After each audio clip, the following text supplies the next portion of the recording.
Where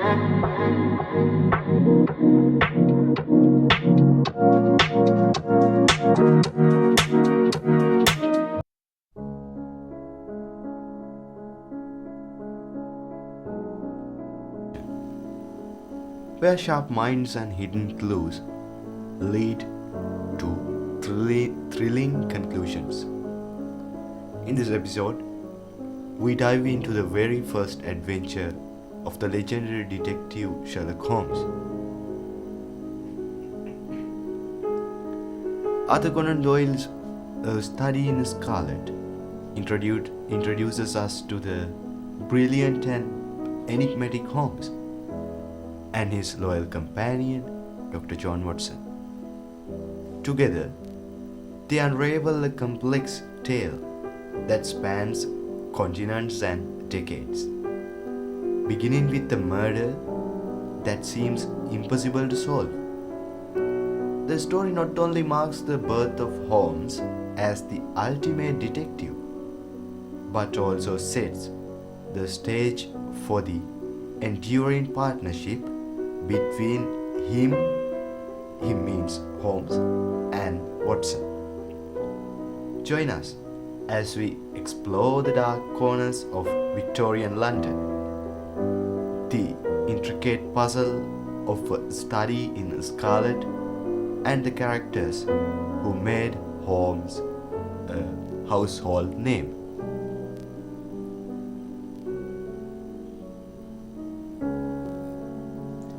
According to Sir Conan Doyle, in 1878, Dr. John Watson returned to London, having endured the horrors of the Afghan War.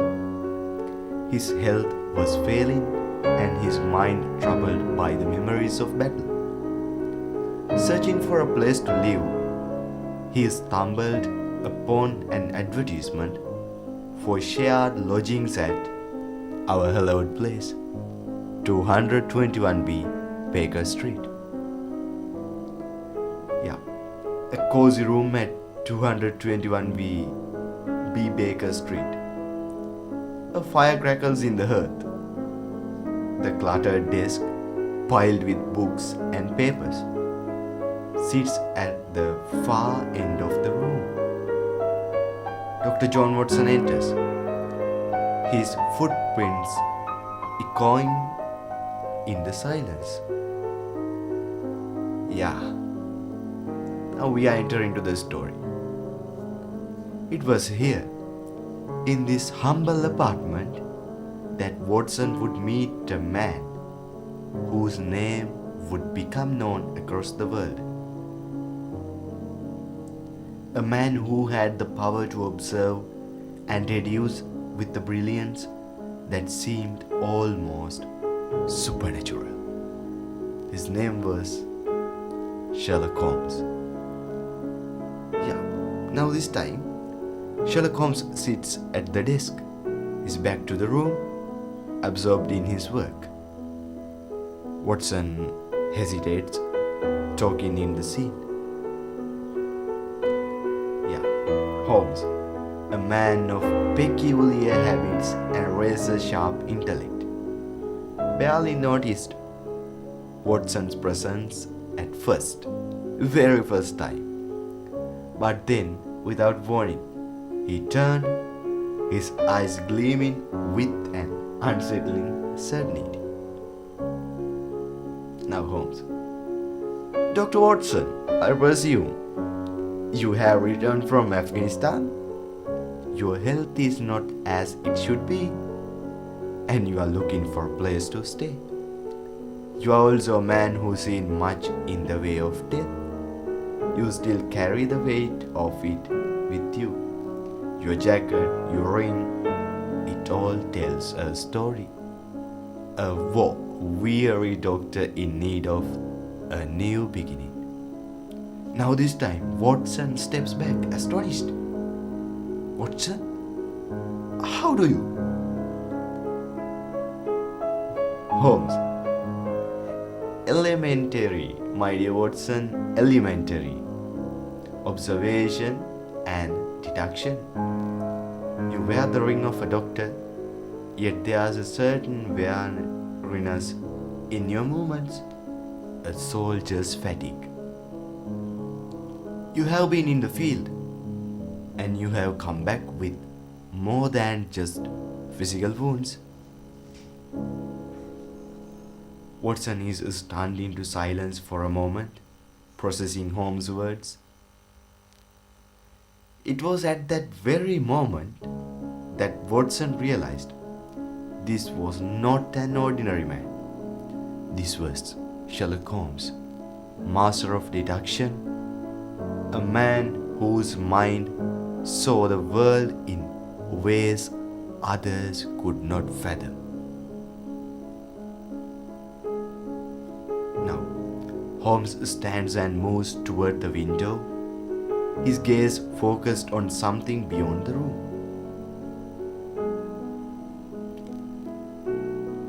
Holmes, but enough of your past, Watson. There's a case I need you to join me in solving. A man has been found dead in an abandoned house in Brixton. No weapon, no motive. It's a mystery that demands attention. And I need a partner who can think quickly and observe keenly. Watson, eager now, steps forward, his curiosity piqued. You want me to help you investigate? But I'm not a detective, Holmes. Holmes, not yet. You are not. But I believe you will find that your skills, particularly your knowledge of human nature, will serve us well. Come, there is no time to waste. Now, Holmes grabs his coat and they head towards the door. And so it was that Watson found himself embarking on a strange and thrilling journey with Holmes.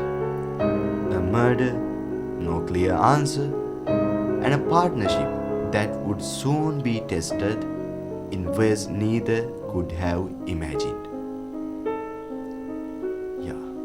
Now, Holmes, the game is afoot, Watson.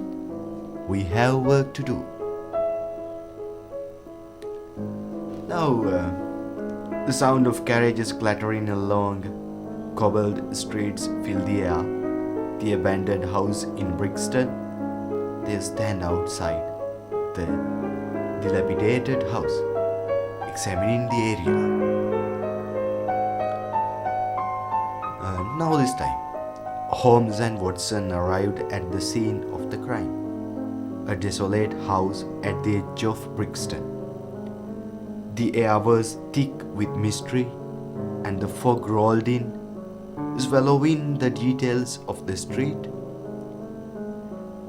As they stepped inside, a cold sense of unease crept over Watson, because he is not used to these things. The house was eerily quiet. The only sound, the distant ticking of a grandfather's clock. Holmes steps forward. Now his eyes scanning the surrounding with precision.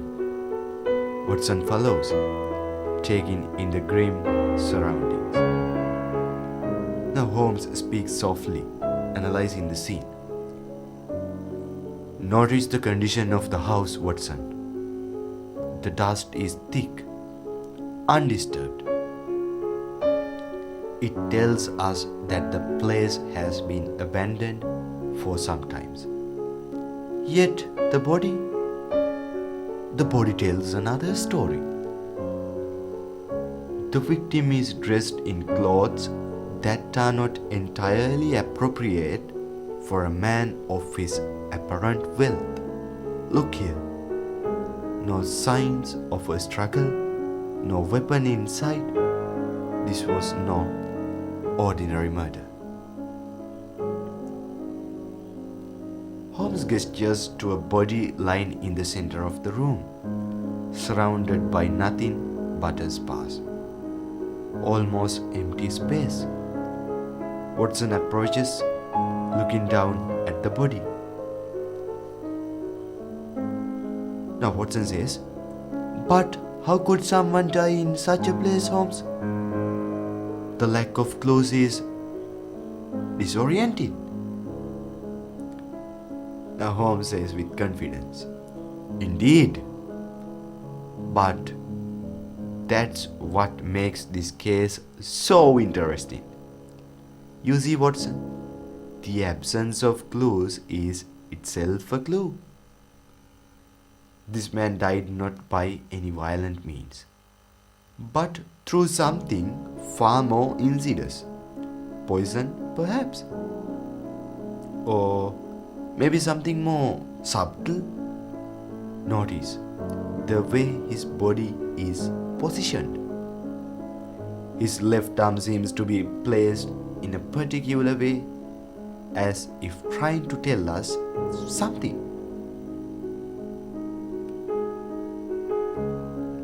Holmes' mind raced as he inspected every detail of the crime scene. Each object, no matter how insignificant it seemed, was another piece of the puzzle. Watson, however, could only watch, his mind struggling to keep up with Holmes' rapid deductions. Now Watson says, "But where are the answers, Holmes? There is nothing here that points us in the right direction." Holmes, smiling slightly, and says, "Haha, Watson, sometimes the answer lies not in what is seen, but in what is unseen. The key to this mystery is hidden in plain sight." That was a nice part, huh? Answers lie not in what is seen, but in what is unseen. Yeah, let's continue. Now Holmes moves to the far corner of the room and begins examining the small piece of furniture, a chair with strange marks on its back. He gestures to Watson to come closer. Holmes says with pointing, "Look here, Watson. Do you see these marks? They are not from a usual piece of furniture. This chair has been moved recently, too recently, for a place that is supposed to be abandoned. The marks on the floor are clear evidence that someone was here, someone who wanted to hide something." Holmes' mind was already wearing with possibilities. But this time Watson struggled to see how these mirror details could add up to a solution. Yet he couldn't deny that Holmes' observations were always more accurate than they appeared at first. Now Watson says, with half doubting and with half amazing, "You think someone was here recently? But who would come to such a place?" Holmes, that, my dear Watson, is the very question we need to answer. Let us examine every possible angle. There is always more beneath the surface. There is always more beneath the surface. Yeah. Now, when we are reading the book, it is more complicated, but I am again, this one is very short away. So now by the time the investigations comes very deep. Now here we have an stranger, our friend Inspector Lestrade. So in the next day, Holmes and Watson are in a police station, reviewing the investigation. Inspector Lestrade, a sturdy man with a skeptical demeanor stands before them. Inspector Lestrade. I don't see it, Holmes. There is no evidence, no weapon, no motive, and no witnesses. It's a dead end as far as I am concerned. What are you hoping to find? Now Holmes says, Lestrade, that's where you and I differ. I don't need evidence in the traditional sense. I need patterns, connections. This man's death is connected to something far greater than a simple murder. You have missed this. Obvious. The victim, his identity, his circumstances. There is something very specific about him. A man like this doesn't just disappear into the streets of London without leaving some trace. Lestrade crosses his arms, clearly frustrated. And what is that trace then? Please enlighten me. Now Holmes, leaning forward with excitement, and says, I believe we need to look at the victim's past. He wasn't just any random person. He had ties, connections, people who would benefit from his death. Our answer lies in his connections, in what he knew, and in what he was willing to die for. Yeah, now Holmes' theory was bold, but Watson could sense the undeniable confidence in his voice. There was more to this case than met the eye. The game had indeed begun, and its outcome was still hidden beneath a layer of deception and mystery. Yeah, now we are slowly coming into the breakthrough.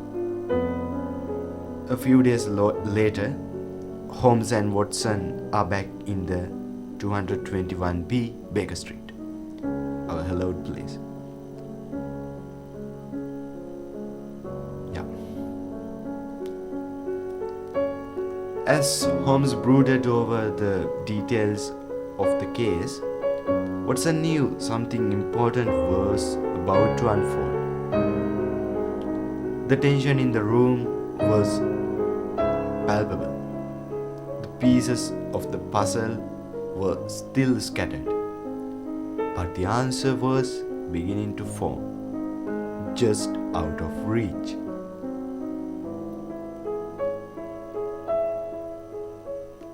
Now Holmes turns sharply, a spark of realization in his eyes. He says with sudden intensity, Watson, I believe we have it. I have been thinking about the victim's identity, and something finally clicked. The man we are looking for. He is not a random individual. He is part of something much larger. His death was not a simple murder. It was an execution. Now it makes sense. Yeah, then Watson stands, intrigued but confused. An execution? What do you mean? Holmes. Exactly what I said. This man was killed because of what he knew, not because of who he was. His connections to a secretive group, likely involved in dangerous business, made him a target. I believe we are dealing with an international conspiracy, Watson. The evidence, the lack of struggle, the secrecy, all of it points to something far more sinister than mere robbery gone wrong. Holmes' mind was racing now. His deductions linking one obscure detail to another with impeccable clarity. Watson, though still trying to process, could sense the wheels of investigation turning at full speed. Now, suddenly, another knock at the door interrupts their discussion. Holmes gestures for Watson to answer it. When Watson opens the door, a young messenger stands outside holding a letter. Messenger, handing over the letter for Mr. Sherlock Holmes, he says, "This is for Mr. Sherlock Holmes, an urgent one." Watson takes the letter and hands it to Holmes. Holmes opens it swiftly and scans the contents. Holmes, with a slight smirk. "Just as I suspected, Watson. The game is indeed afoot."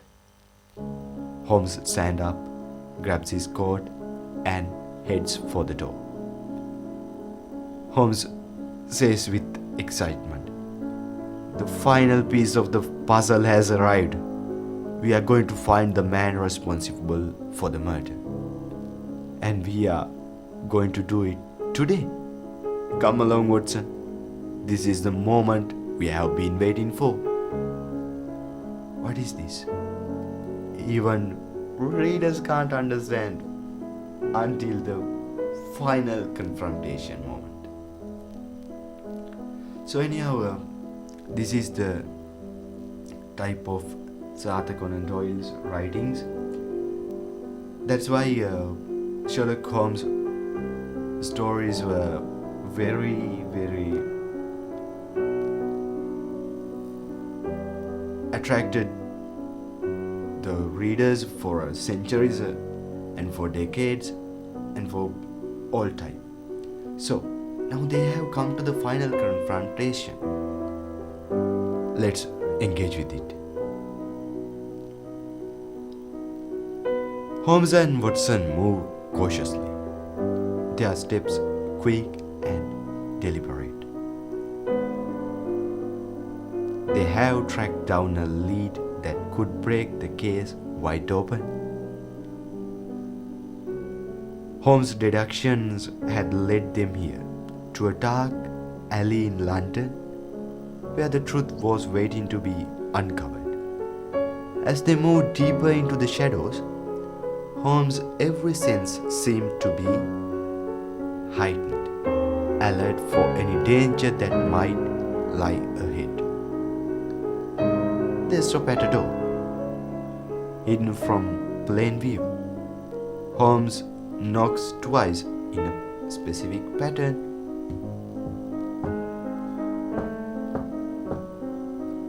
After a moment, the door creaks open, revealing a man standing in the doorway, his face shadowed. Holmes says calmly, "I know what you have been hiding. The murder in Brixton, the conspiracy. You thought you could cover it up, but I am afraid the truth always finds its way to the surface." The truth always finds its way to the surface. Nice phrase. Okay, let's continue. The man in the doorway steps back, eyes widening in surprise. Man says nervously, You are Sherlock Holmes. I don't know what you are talking about." Holmes with a cold smile says, "You don't know what I am talking about. You are connected to the victim's death. You know exactly why he was killed. You have been hiding the truth all along, but now it's time to face the consequences." The man hesitates, then slowly steps back, preparing to run. But before he can make a move, Holmes grabs him with surprising strength, pulling him back into the room. That is how Holmes works.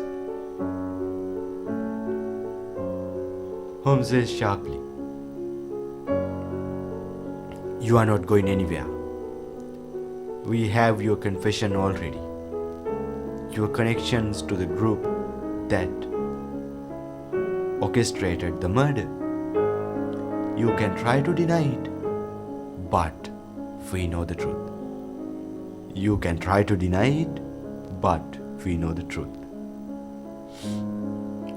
Now the man comes to know and realizing he has nowhere to escape, slumps.